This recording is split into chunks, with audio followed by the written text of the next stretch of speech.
अभी लाइन याद रहेगा? क्योंकि कहीं कहीं पे एग्जाम में आपसे वर्टिकल एनालिसिस टर्म बोल के यूज कर देगा। अब आपका जहन पे अगर नहीं रहा, मतलब अगर आपको याद नहीं रहा कि actually is asking about the common size, तो फिर आपसे गलत हो जाएगा। तो आप आराम से याद रखेंगे कि ये कैसे काम करता है। ठीक है जी। तो ये कंपैरिजन आपको समझ आया या नहीं आया? सॉरी, ये जो हमने कॉमन साइज बनाया, क्योंकि मेरे को ये पता चले कि मेरे सेल्स की पूरी एनालिसिस अगर हम करें, किसी को हम कम्युनिकेट करना चाहेंगे, then I can say that okay मेरा कॉस्ट ऑफ गुड्स 70% होता है, जीपी 30% होता है, जीएनए होता है 20%, बाकी नेट प्रॉफिट मेरा 10% हो जाता है। This how you can communicate your business, because financial ratio जो हम लोग जो फाइनेंशियल अकाउंटेंट होते हैं, जो बंदे रेशियो एनालिसिस का काम करते हैं, actually they have to communicate the finance to non finance people. तो उसमें क्या होता है कि अगर आप इतने हैंडी आप मतलब आपके लिए अगर इंफॉर्मेशन इतना हैंडी नहीं है, तो आप जो है नॉन फाइनेंशियल पीपल को कम्युनिकेट नहीं कर पाएंगे। तो आपको इंफॉर्मेशन हैंडी बनाने के लिए ये फाइनेंशियल स्टेटमेंट एनालिसिस वाले चैप्टर्स करने हैं, वाले सेक्शन करने हैं, क्योंकि आपको इंटरप्रिटेशन सीखना है कि इस वाले चीज का मतलब क्या था और ये करना क्यों था। ठीक है, तो ये सारी चीजें हो गई। अब बात आ गया कि जी भाई ये तो मैंने बना लिया। अब मैंने बताया कि ये मेरा ईयर 1 पे पोजीशन था। कौन सी पोजीशन थी? ईयर 1 पे। अब मैं ईयर 2 पे आया। ठीक है, तो ईयर 2 पे हमने जब इंफॉर्मेशन को जब फीड किया, तो मेरे पास देखिए क्या क्या आया। मान लो पीपीई में चेंज हो गया, 1 लाख, पहले जो 10,000 था वो हो गया 17,500 हो गया, पीपीएनई का पोजीशन चेंज हो गया। ठीक है, इन्वेस्टमेंट जो 50,000 के थे वो 54,000 के हो गए। जो एआर की इन्वेंट्री थी वो 25,000 की हो गई। जो इन्वेंट्री थी वो 25 की हो गई। जो एआर है वो 15,000 पे आ गया। एंड कैश के बैलेंस जो है 20,000 पे आ गए। तो ऑल टुगेदर नया बैलेंस शीट जब आप बना रहे हैं, तो आपके बैलेंस शीट की टोटल कितनी है? 131,000। इसके अगेंस्ट में कॉमन शेयर में कोई चेंजेस नहीं हुए थे, तो एज इट इज है। और रिटेन अर्निंग में कुछ चेंजेस हुए थे। बट मान लीजिए कि ये 5,000 था, तो ये 10,000 हो गया। उसके बाद ये डेट्स पे 25,000 ही रह गया, इसमें कोई चेंजेस नहीं था। उसके बाद जो है एपी मान लो कि 20,000 हो गया। तो इसका मतलब ये है कि अभी वाली जो पोजीशन है वो क्या है? 135 की है।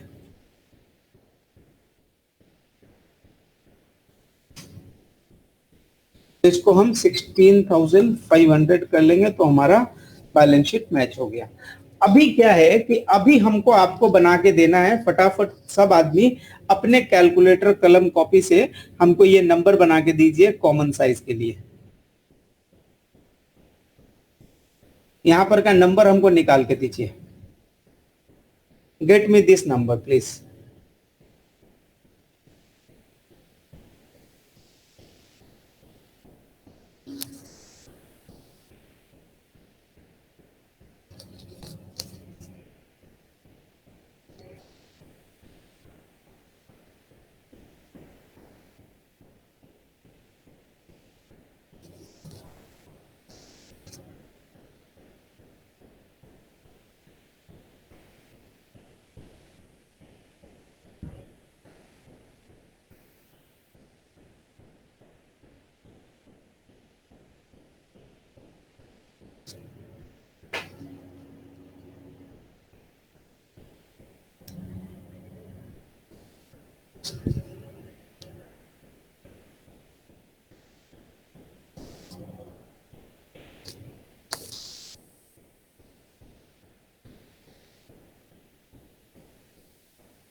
$13.308.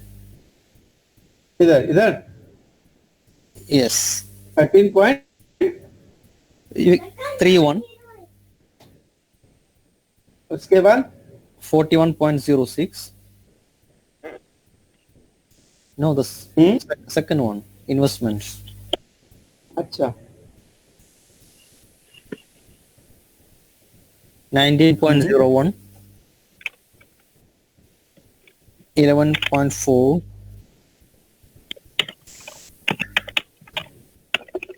15.21। तो फ्रैक्शन एडजस्ट करना पड़ेगा। तो कोई नहीं, उतना कैलकुलेटर से कर लेंगे हम लोग।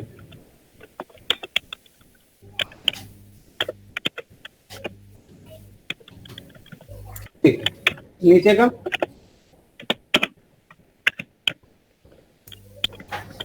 नीचे का 1 सेकंड, नीचे का 60.83। क्या 6.08, 6.08? 60.83 था। हाँ 60.83, ओके। 7.60, 7.60, 19.01,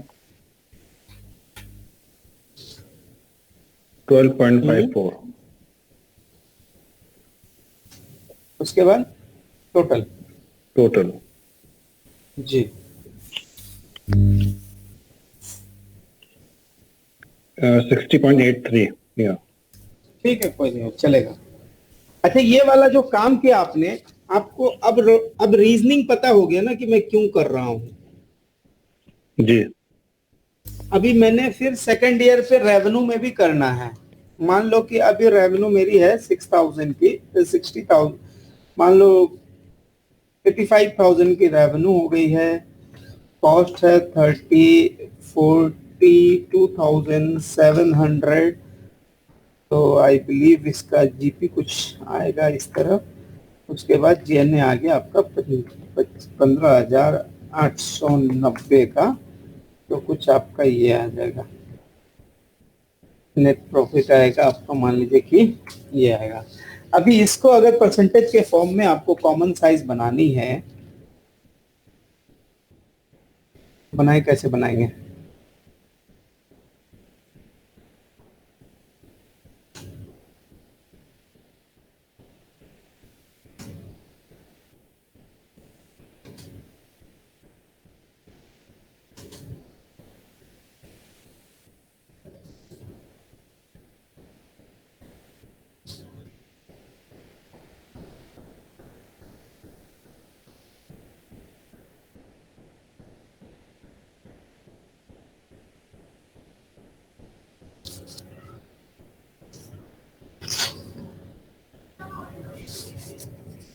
बताएं।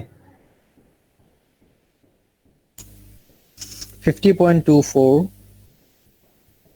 50.24, that 100, आई डोंट नो। अच्छा, दैट 100, ओके।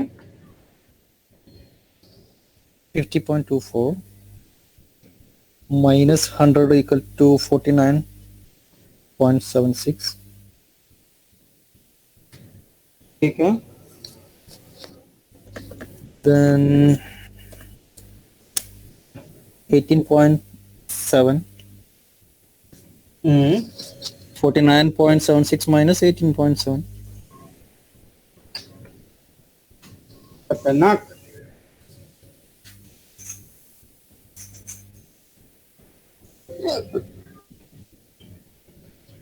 अच्छा है। अच्छा, ये सारे कंपैरिजंस, ये कॉमन साइज आपको मसला नहीं है।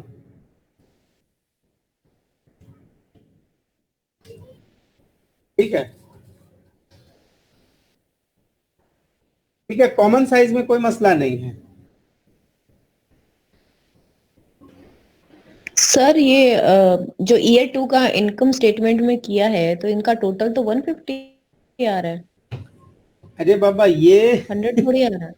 ये देखे ना, ये 3 ही ऐड करना ना, वो तो बीच में आपने अपने लिए एक रखा हुआ है। अच्छा अच्छा, हाँ सर, ग्रॉस प्रॉफिट ऐड ही नहीं करेंगे ना, हाँ ठीक है। एक्चुअल में अगर बुक का एग्जांपल फॉलो करेंगे ना, तो बुक में ग्रॉस प्रॉफिट नहीं निकलवाता आपसे। तो आपको क्या लगता है कि हाँ टोटल तो मैच हो गया। मतलब if you refer any books ना, तो बुक में वो ग्रॉस प्रॉफिट वाली लाइन नहीं लिखवाते हैं। अच्छा। तो चले यहां तक में कोई मसले नहीं है, ये चीजें एकदम आसान है, बट एग्जाम में ये इतने आसान थोड़े नहीं आएंगे। आपसे एग्जाम में जो पूछा जाएगा वो ये पूछा जाएगा कि कोई एक पार्टिकुलर पूछ देंगे कि इन्वेंट्री के परसेंटेज बताएं अगेंस्ट दी टोटल एसेट। क्या पूछेंगे? इन्वेंट्री का शेयर बताएं या परसेंटेज, जो भी आप समझो, अगेंस्ट टोटल एसेट। तो आपको अगर ये सवाल आ गया तो कैसे आप आंसर कीजिएगा? तो आप आंसर कीजिएगा, लिखिएगा inventory divide by total assets. तो ये आपको इस तरह से लेना पड़ेगा, तब आप लिखिएगा inventory divide by total asset, जो कि आपका 16% आता है। दूसरा एग्जाम में आपसे आ सकता है कि जीएनए सेल्स का कितना परसेंट है।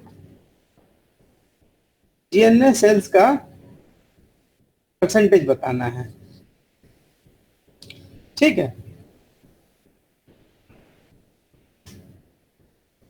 तो फिर वहां पे भी आपको वही करना पड़ेगा, यहां पे फिर जीएनए की वैल्यू लेनी पड़ेगी डिवाइड बाय सेल्स। अब मेरे पास यहाँ पे जीएनए कितना है जी? 10,000 डिवाइड बाय सेल। तो हम कह सकते हैं कि जी मेरा 20% जीएनए मेरा कॉस्ट जाता है। अब इसी को देखिए, आज हम आप लोग जो ऑफिस में बैठते हैं तो हमसे जब आके हमारे मैनेजर पूछते हैं कि यार देख लो जीएनए कितना जा रहा है, हमारे रेवेन्यू का जो है हमको 8% से ज्यादा नहीं जाना चाहिए। तो ये बात को वैलिडेट करने के लिए यू शुड नो दैट कि how this calculation is being done. Actually जो basic principle of that calculation है वो है कॉमन साइज स्टेटमेंट। वो जो इवन दो हम लोग ये चैप्टर नहीं भी पढ़ते but we are able to calculate the percentage, but जो पीछे की जो साइंस है वो ये है कि we are actually applying the common size statement, ठीक है। अब आइए, मान लीजिए कि ये मैं यही इंफॉर्मेशन ले रहा और मैं आपसे पूछ रहा कि ये इंफॉर्मेशन है, अब मेरे को बता दो कि कंपनी के कंपैरेटिव्स, कंपनी की जो कंपैरेटिव्स क्या हैं, यानी कंपनी कहाँ जा रही है, कंपनी के टीपीएन में क्या कितना परसेंट बढ़ रहा है, कंपनी की इन्वेंट्री क्या बढ़ रही है न घट रही है, क्या हो रही है, ठीक है। तो ये 2 ईयर्स के बीच में किया जाता है, तो इसको हम कंपैरेटिव स्टेटमेंट बोलते हैं, कंपैरेटिव स्टेटमेंट। अच्छा, ये भी दोनों लेवल पे हो सकते हैं, एक इंडस्ट्री में लेवल पे भी हो सकते हैं, दूसरे आपकी अपनी एंटिटी के 2 ईयर्स बेस में भी हो सकते हैं, 3 ईयर्स बेस में भी हो सकते हैं। आपने कोई एक बेस ईयर ले लिया और उससे अपने कंपैरेटिव्स चेक कर लेते हैं। तो यहाँ पर मान लीजिए कि अभी मैं आपसे बोलूंगा कि जो 10,000 की पीपीएनई थी वो 17,500 की हो गई, तो हमारा कंपैरेटिव्स जो चेंजेस आएगा वो क्या आएगा, थोड़ा बताएंगे? जिसको हम बोलते हैं कंपैरेटिव्स यानी परसेंटेज चेंज जो आएगा वो कितना आएगा, बताएंगे क्या? तो इसके लिए हम आपको आसान सा तरीका बता रहे हैं, ये डिवाइड बाय ये, तो 1.75 माइनस 1, यानी ये कितना परसेंट से बढ़ गया जी? 75% से बढ़ गया है। फिर उसी तरह ये कितना परसेंट से बढ़ गया जी? 8% से। और आपने बस परसेंटेज का बस डाल देना। तो ये कितने परसेंट से बढ़ गया जी? 25% से। कोई एक आदमी इसको चेक भी कर सकता है, ऐसा नहीं कि मैं सही कर रहा हूं, गलत भी हो सकता है, ठीक है। ये 33% से बढ़ रहा है। अच्छा, ये नेट चेंजेस ना ओवरऑल टुगेदर जब आप कंपेयर करेंगे तो नेट, जब सारे चेंज को जब आप ऐड करेंगे तो वो आपके आई बिलीव नेट चेंजेस के साथ मैच हो जाएंगे। नहीं होंगे, क्योंकि सबके बेस डिफरेंट है, सबके बेस डिफरेंट है, इसीलिए ये नेट टोटल पे चेंजेस मैच नहीं करेंगे, क्योंकि सारे की बेस डिफरेंट है। अब फिर उसी तरह हम यहाँ पे भी आराम से चेंज निकाल सकते हैं, कोई परसेंट का चेंज नहीं है, यहाँ पे 100% का चेंज है, यहाँ पे 0% का चेंज है, यहाँ पे हमारा 10% का चेंज है। तो देखिए ये हमने देख लिया। अब ये टोटल में, चूंकि यहाँ पे जब टोटल नहीं मैच हो रहा है तो यहाँ भी नहीं होगा। रीजन ये है कि ये दोनों के कंपैरेटिव्स के बेस अमाउंट डिफरेंट है, इसीलिए हम लोग चेंज का टोटल नहीं करेंगे, और ना चेंज का total of asset is equal to change of total of liability होगा। ऐसा कोई साइंस यहाँ पे अप्लाई नहीं होता है। तो ये वाली जो एनालिसिस है, एक्चुअल में हमारा जो एनालिसिस चला वो क्या चला, हॉरिजॉन्टल चला। क्या चला, हॉरिजॉन्टल चला। तो इसका जो दूसरा नाम होता है वो होता है हॉरिजॉन्टल एनालिसिस। क्या होता है जी,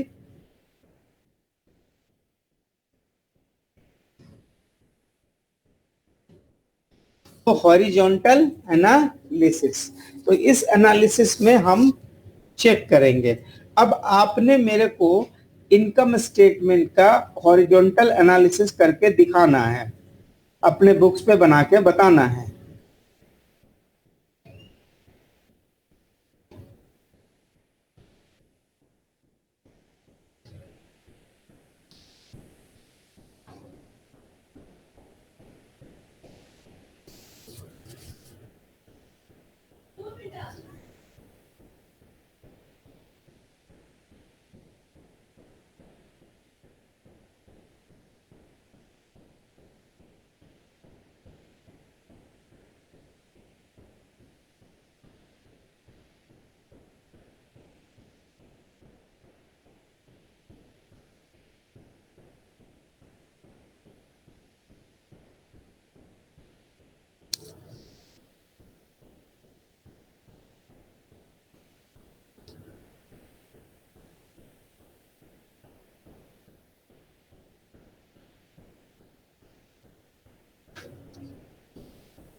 क्या हुआ बताएंगे?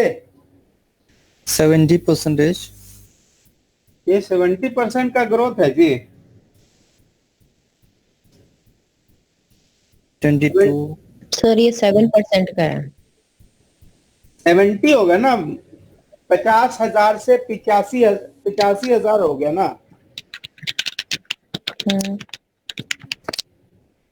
Sir minus.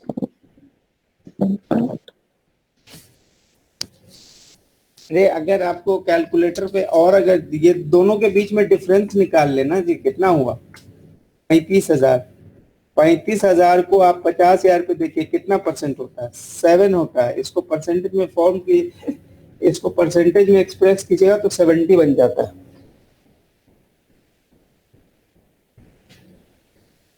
Point 7 multiply by 100, क्योंकि कोई भी चीज को यदि आप परसेंटेज में एक्सप्रेस करना चाहते हैं तो आपको 100 से मल्टीप्लाई करना पड़ेगा।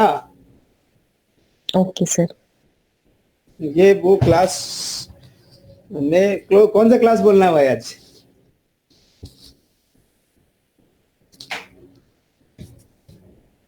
तो ये 70% समझ आ गया ना, 22% भी क्लियर है।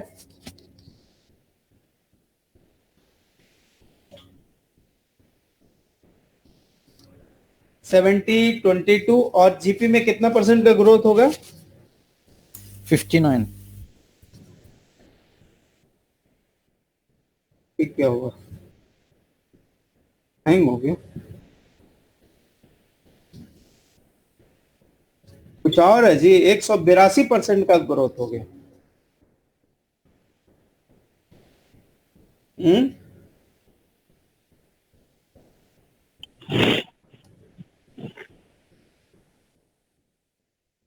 सही है, सही है.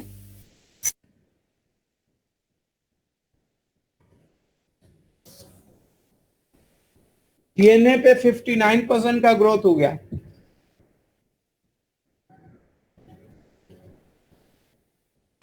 नेट प्रॉफिट में 428% का ग्रोथ हो गया।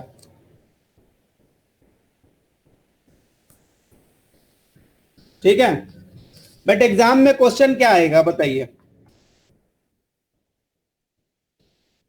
एग्जाम में बोलेगा टोटल एसेट का ग्रोथ बताएं, तो जब टोटल एसेट का ग्रोथ बताने बोलेगा तो आपने क्या लेना है, change in assets divide by base assets multiply by 100। अब इतना सारा कहानी था, उसको यहाँ कॉपी कर लिया और हम बोलेंगे जी मेरा एक्चुअल में जो ग्रोथ हुआ है वो क्या हुआ है, 131 माइनस 125 डिवाइड बाय 125, यानी कि 0.52%, जिसको परसेंटेज के फॉर्म में अगर एक्सप्रेस करेंगे तो बोलेंगे मेरा 5% का ग्रोथ हुआ है। ये सवाल आएगा ग्रोथ इन सेल्स बता दें, ग्रोथ इन सेल्स, यहां भी फॉर्मूला सेम रहेगा, change in sales divide by base sales. ठीक है, अब हम इसको करेंगे क्या, 85 हम लिखेंगे ब्रैकेट में 85 50,000 डिवाइड बाय 50,000, यानी कि हम बोलेंगे जी मेरा 70% का सेल्स में ग्रोथ है। तो ये कैलकुलेशन आपको क्लियर हुआ, इसको हम बोलते हैं कंपैरेटिव स्टेटमेंट। एक छोटा सा सवाल एग्जाम में आता है, वो मैं एग्जाम के एक सवाल बता रहा हूं।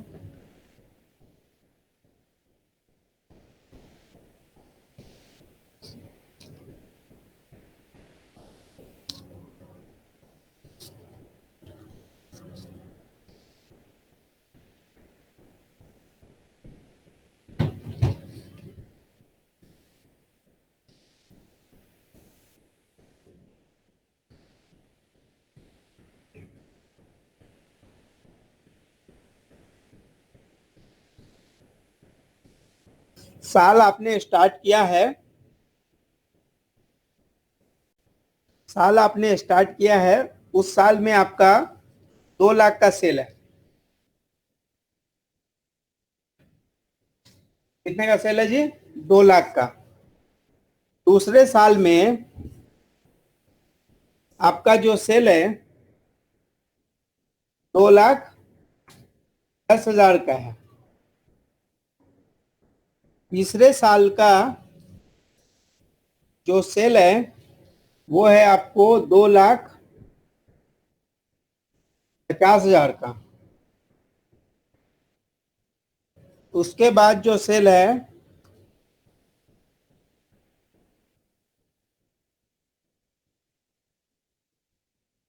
2,60,000 का सेल है, और फिर इधर में 3 लाख का सेल है।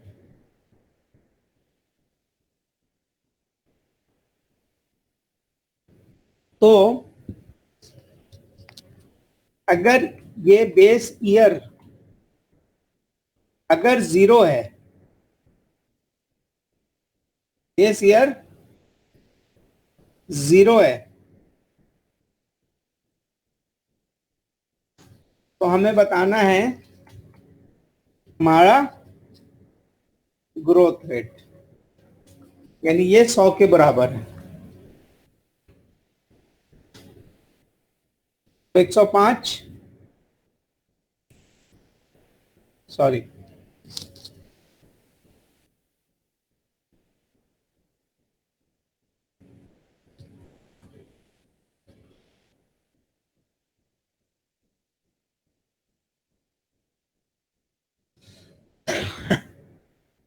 तो हम क्या बोलेंगे, ये मेरा सेल का ग्रोथ है, यानी 100%, फिर 105%, फिर 125%।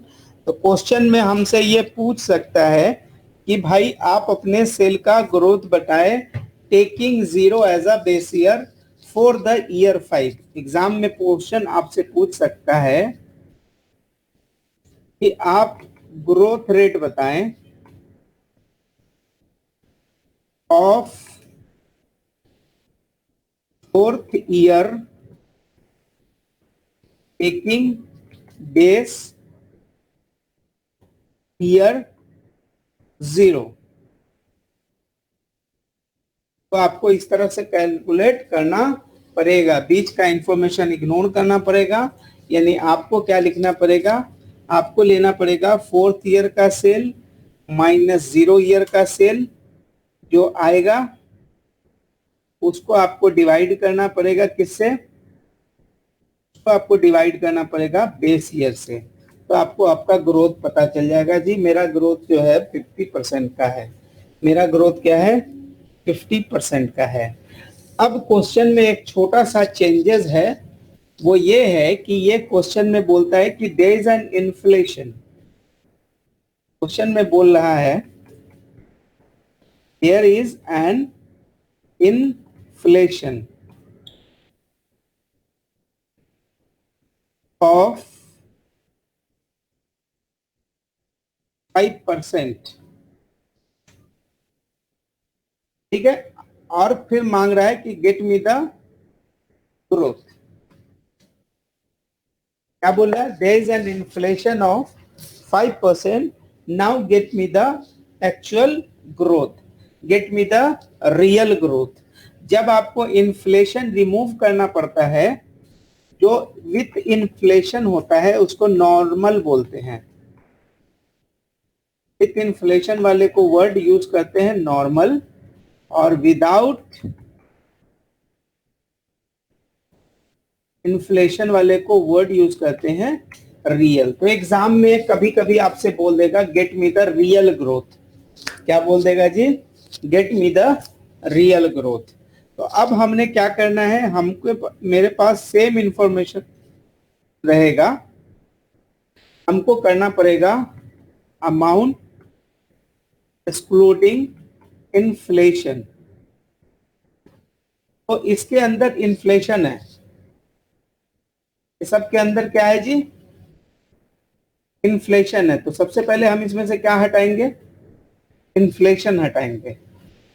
तो इन्फ्लेशन कितना 5% है, तो ये जो वैल्यू है ये एक्चुअल में इक्वल टू 105 है।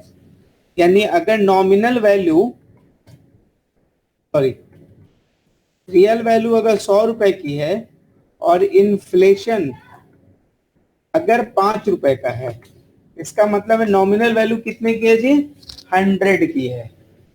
तो इसका मतलब ये हम 0 ईयर वाले पे भी अगर हमको इन्फ्लेशन, मान लो 0 ईयर पे इन्फ्लेशन नहीं है क्योंकि ये ईयर की स्टार्टिंग है, तो I will take this as an x inflation. But इसको हमको इन्फ्लेशन करने के लिए 105 से इसको क्या करना पड़ेगा जी, इसको 105 से इसको डिवाइड करना पड़ेगा एंड मल्टीप्लाई बाय 100 करना पड़ेगा। Then only I can convert into the real number. तो इस तरह से करके हम सारे को एक्स इन्फ्लेशन बना लिया, यानी हम सब में से इन्फ्लेशन को रिमूव कर दिया, सब में से इन्फ्लेशन को रिमूव कर दिया। अब हमको जो ग्रोथ रेट मिलेगा वो क्या मिलेगा, equal to this divide bye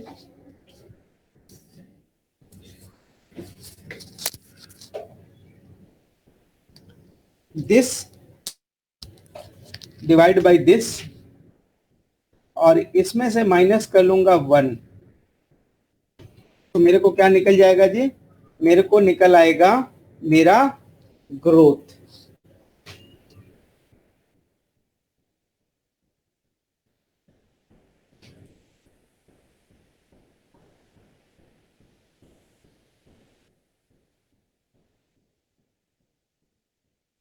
on screen मेरा ये लॉक हो गया जी, स्क्रॉल लॉक हो गया था। तो यहां से मेरे को पता चल जाएगा। देखिए दोनों में क्या फर्क आया, यहाँ पे 50% था, जब ये 50% था जब हम इन्फ्लेशन को इग्नोर कर रहे थे। अब हम अगर इन्फ्लेशन ले रहे हैं, इसका मतलब अब ये जो रेट आएगा वो कम हो जाएगा क्योंकि हम इन्फ्लेशन को एक्सक्लूड कर दे रहे हैं। तो एग्जाम का जो सबसे टफेस्ट पार्ट है वो ये है इस पोर्शन से, कि आपको इन्फ्लेशन का एप्लीकेशन पता होना चाहिए। इमरान भाई वो एक बार वो इन्फ्लेशन का सेल में क्लिक कर लो।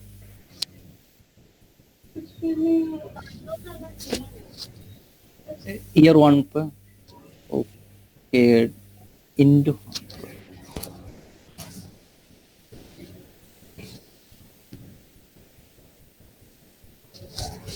ओके ठीक है जी, ओके। तो ये रहा हम लोग का चैप्टर 1 में जितना हम लोग से एक्सपेक्ट कर रहा था उतना हम लोगों ने कर दिया जी। ठीक है, कॉमन साइज हमने कर लिया, कंपैरेटिव्स कर लिया, ग्रोथ रेट निकाल दिया इनकम स्टेटमेंट के लाइन का और इसका। यानी कि अगर आपको सेक्शन 1 किसी बुक से अगर रिवाइज करने का दिल हो तो लास्ट में हमने पिछले दिनों आप लोग को नाथन का एक बुक शेयर किया था, उससे आप पढ़ लीजिएगा तो बहुत हेल्प मिल जाएगा, क्योंकि उसमें काफी अच्छे से एग्जांपल्स भी दिए हैं इसने।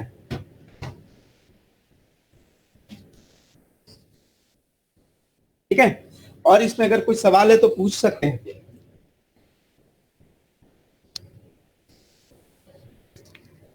कोई सवाल है क्या?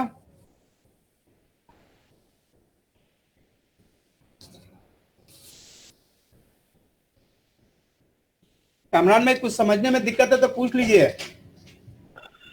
नहीं मिराज भाई, दिक्कत तो नहीं है, थोड़ी प्रैक्टिस चाहिए इसके लिए। इसमें कोई प्रैक्टिस नहीं, क्लास 2-3 में